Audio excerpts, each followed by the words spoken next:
Krishna prayer house మరియు centre సంఘముల తరపున ప్రభు పేరిట మీ అందరికీ నా ప్రేమపూర్వకమైన వందనములు. ఈ దినపు దేవుని మాట యాకోబు పత్రిక 5వ అధ్యాయం 16వ వచనం. మీరు స్వస్థత పొందినట్లు ఒకని కొరకు ఒకడు ప్రార్థన చేయుడి. చేసిన అతిక్రమాలను ఒకరితో ఒకరు ఒప్పుకోవాలి. సాధారణ విశ్వాసులు ఒకరితో ఒకరు చేసే సహవాసంలో ఇది ఒక భాగంగా ఉండాలి. ముఖ్యంగా వారిలో ఎవరైనా అస్వస్థతకు గురి అయితే వారు స్వస్థత పొందినట్లు ఒకరి కొరకు ఒకరు ప్రార్థన చేయుడి అని ఇక్కడ యాకోబు సెలవిస్తున్నాడు. ఈ మాటలు పెద్దల ప్రార్థనలను సూచిస్తున్నాయి. అవి భౌతిక మరియు ఆధ్యాత్మిక స్వస్థతలకు దారితీస్తాయి అని చెప్తున్నాడు.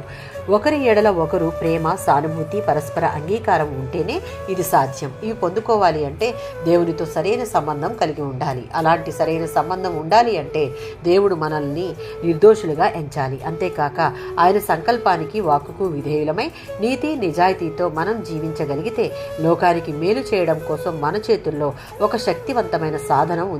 అది ప్రార్థన. యోహాను సువార్త 9:31.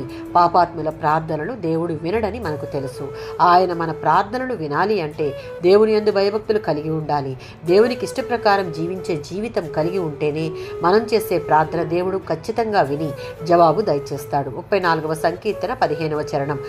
సంఘములో సమాజంగా కూడుకున్న విశ్వాసులమైన మనం ఈ వచనంలో ఉన్నట్లుగా దేవుని యొక్క కనుదృష్టి న్యాయవంతులుగా, దేవునికి లోబడేవారంగా, లోకం నుంచి ప్రత్యేకించబడేవారంగా జీవించే వారిపై మాత్రమే నిలిచి ఉంటుంది. అలాంటి వారు చేసే ప్రార్థనలను విని ఆయన జవాబు దయచేస్తాడు. మన కోసం మనం కాక వాక్యానుసారంగా ఒకరి కొరకు ఒకరు ప్రార్థన చేసుకునే వారంగా మనం అందరము ఉందుముగాక.